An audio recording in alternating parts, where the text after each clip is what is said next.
حضرت سیدنا صدیق اکبر کی زندگی، آپ کی حضور سے وفا، آپ نے جو خلافت کے 2.5 سال کیے اس کے اندر سے کچھ پھول چن کر ایک گلدستہ بنانے کی کوشش کی۔ اب آپ کے وہ اقوال جو امت مسلمہ کے لیے قیامت تک منارہ نور ہیں، ان کی کچھ باتیں۔ حضرت جناب سیدنا صدیق اکبر رضی اللہ تعالیٰ عنہ آپ فرماتے ہیں کہ اس آسانی میں کوئی بھلائی نہیں جس کا انجام جو ہے وہ جہنم ہو۔ فرمایا اس آسانی میں کوئی بھلائی نہیں جس کا انجام جہنم ہو، اور آپ فرماتے ہیں اس پریشانی سے کوئی ڈر ہی نہیں، اس پریشانی کی کوئی برائی ہی نہیں جس کا انجام جنت ہو۔ یہی مومن کی زندگی ہے کہ وہ آسانیاں جو انسان کو اللہ اور اس کے رسول کے در سے دور لے جائیں، ان کا انجام جہنم ہو، ان آسانیوں کی مومن کو ضرورت ہی نہیں ہے۔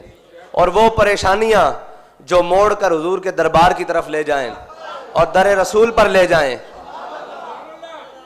اور حضور کا وفادار بنا دیں، تو ان سے اچھی چیز ہے ہی کوئی نہیں جن کا انجام جنت ہو۔ یہ حضرت جناب سیدنا صدیق اکبر کا فرمان ہے، اور ہمارے قائد نے یہی بتایا کہ جناب آرام اور سکون اور عیش کو چھوڑ کر جو زندگی حضور کے نام پر وقف ہو جائے وہی زندگی ہے، وہی جنت ہے، وہی اس دنیا میں بھی خیر ہے اور آخرت میں بھی خیر ہے۔ اور جو اس در سے دور کر دے، وہ یہاں کی آسانیاں ڈھونڈتا رہے، وہ یہاں کے آرام ڈھونڈتا رہے، پھر وہ یہاں بھی ذلیل، پھر وہ آخرت میں بھی ذلیل۔ پھر کے گلی گلی تباہ، ٹھوکریں سب کی کھائے کیوں، دل کو جو عقل دے خدا، پھر تیری گلی سے جائے کیوں۔ اتنی سی بات ہے، یہی اعلیٰ حضرت نے آپ کا مفہوم حضرت جناب سیدنا صدیق اکبر کا اپنے شعر میں بیان کر دیا ہے کہ پھر کے گلی گلی تباہ، ہم یہاں ڈھونڈتے سکون، وہاں ڈھونڈیں، آگے جائیں پیچھے جائیں، پھر کے گلی گلی تباہ، ٹھوکریں سب کی کھائے کیوں۔ کوئی یہاں بات کرے گا، کوئی وہاں بات کرے گا، کوئی کہے گا یہ تم کلمہ پڑھنے والے ہو، کوئی کہے گا تم ایسے پاکستانی ہو، کوئی کہے گا تو انہی کی گلی میں پڑے رہو جب سب تمہارے قدموں میں آئیں، پھر ہر چیز تمہارے قدموں میں آئے، ان کے ساتھ وفا کرو۔ حضرت جناب سیدنا صدیق اکبر اس امت میں آپ واحد ہیں جن کو قیامت کے دن جنت کے 8 دروازوں سے بلایا جائے گا۔ باقی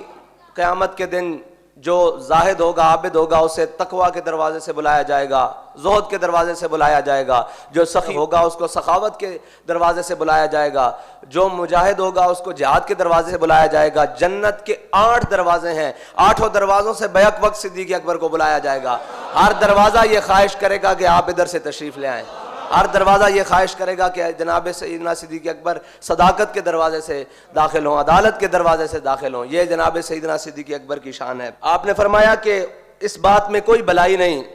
جس میں اللہ کی رضا کا ارادہ نہ کیا گیا ہو۔ فرمایا نیکیاں بندہ کر رہا ہو اور دکھاوے کی ہوں اور رضا رب کی نہ ہو،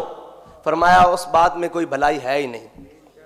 اور فرمایا اس مال میں کوئی بھلائی نہیں جس مال میں سے رب کی راہ میں خرچ نہ کیا جائے، اس بات میں کوئی بھلائی نہیں جس بات میں اللہ تعالیٰ کی رضا شامل نہ ہو، اور اس مال میں کوئی بھلائی نہیں جس مال سے اللہ تعالیٰ کی راہ میں کوئی خرچ نہ کیا جائے۔ اور فرمایا جس کی جہالت اس کی بردباری پر غالب آ جائے، اس شخص کے لیے بھی کوئی بھلائی نہیں۔ جو یہ تو نہ جانتا ہو کہ ناموس رسالت کا مسئلہ کیا ہے، لیکن اسے یہ پتا ہو کہ نالی گلی اور جناب سٹریٹ لائٹ کیسے لگوانی ہے، وہ ان ساری چیزوں کے پیچھے بھاگ کر ناموس رسالت کے مسئلے کو پس پش ڈال دے، اس سے بڑی جہالت کون سی ہو سکتی ہے؟ وہ کتنا بھی جناب محلے کا چودھری ہو، جٹ ہو، جناب راجپوت ہو، ملک ہو اور سردار ہو، وہ اپنے محلے کا چاہے جتنا بھی معزز ہو، جس کو ناموس رسالت کا مسئلہ نہ سمجھائے، اس سے بڑی جہالت کیا ہو سکتی ہے کہ وہ اپنی چودراہٹ کے پیچھے، اپنی کونسلری اور ممبری کے پیچھے بھاگتا رہے، اور اس کو ناموس رسالت کا اتنا بڑا مسئلہ جو امت کا سب سے حساس ترین مسئلہ ہے، جو امت کے ایمان کی اساس ہے، وہ اس کو مسئلہ سمجھ نہ آئے، تو اس سے بڑی جہالت کون ہو سکتی ہے؟ آپ نے فرمایا جس کی جہالت اس کی بردباری پر غالب آ جائے، کہا جائے جی یہ ویلفیئر کا بہت کام کرتا ہے، یہ جناب مسکینوں اور غریبوں کو بہت کھانا کھلاتا ہے، تو جنہوں نے بتایا ہے مسکینوں اور غریبوں کے حقوق، ان کی عزت کا مسئلہ سمجھنا آئے تو اس کی ہم مسکینی اور غریبی کے ساتھ کیا کریں؟ اور فرمایا کہ جو رب کے بارے میں ملامت کرنے والوں کی ملامت سے ڈر جائے، اس میں بھی کوئی بھلائی نہیں۔ جو رب کے رستے سے روکیں اور جو لوگ ڈرائیں اور ان کے ڈر میں جو آ جائے اس کے لیے بھی کوئی بھلائی نہیں، کہ جو پولیس کا ڈالا دیکھ کر منہ ادھر کر لے جی میرا لبیک سے تعلق کوئی نہیں، یہی مطلب ہے اس کا، میرا دین سے تعلق کوئی نہیں، میرا ناموس رسالت سے کوئی تعلق نہیں، جناب میں حضور کے دین کا خادم نہیں ہوں، میں نے جناب کلمہ صرف زبان سے پڑھا ہے، دل کا نہیں پڑھا، جناب میرا ان لبیک والوں سے کوئی تعلق نہیں، ان جناب حضور کی ناموس کے لیے سر پر کفن باندھ کے نکلنے والوں سے کوئی تعلق نہیں، تو جو رب کے بارے میں ملامت کرنے والوں کے ڈر سے ڈر جائے اس کے لیے بھی کوئی بھلائی نہیں۔ یہ جناب سیدنا صدیق اکبر کا فرمان ہے۔ اب آپ کو پتہ لگ گیا، فرمایا ایک وہ کام جس میں رب کی رضا شامل نہ ہو اس کے اندر کوئی بھلائی نہیں، اور ایک وہ مال